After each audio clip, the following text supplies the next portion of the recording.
Lower दीर में वजीर आला महमूद खान, खैबर पख्तूनख्वा और वफाकी वजीर मवासलात मुराद सईद ने लाल किला मैदान में जलसा आम से खिताब किया। मुराद सईद ने कहा, 3 साल कबल किए गए वादे पूरे कर रहे हैं। दीर के एमएनएज मुझे बेरोजगारों की वीडियोस भेज रहे हैं। हम क्या करें? आपने पिछले दौर हुकूमतों में क्या किया? एक हफ्ता कबल दीर चित्राल मोटरवे सी पैक में शामिल किया।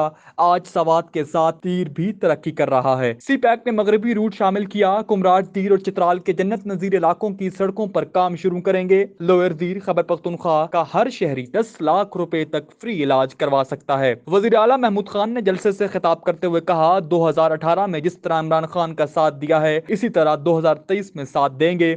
जब हुकूमत मिली तो फाटा जम करने का मुश्किल टास्क दिया गया। हमने फाटा इंजमाम किया, BRT के मुश्किल मंसूबा मुकम्मल किया। सवात के बाद अब दीर एक्सप्रेस वे बनेगा। आइंदा अब 6-5 सालों में ये इलाका तरक्की करेगा और इमरान खान अपने वादे पूरे करेंगे। महंगाई साबका हुकूमतों की वजह से है। सेहत के बाद तालीम मुफ्त करेंगे। 5 साल पूरे होंगे तब पता चलेगा कि मैंने क्या किया है। मेरे दौरे हुकूमत में दीर में 30 अरब के तरक्याती काम जारी हैं। दीर चकतरा एक्सप्रेस वे 37 अरब का प्रोजेक्ट है। वजीर आला महमूद खान लोअर दीर सियाती मकामात शाही, बिन शाही और जाज बांडा शामिल किए हैं, जिससे यहाँ तरक्की होगी।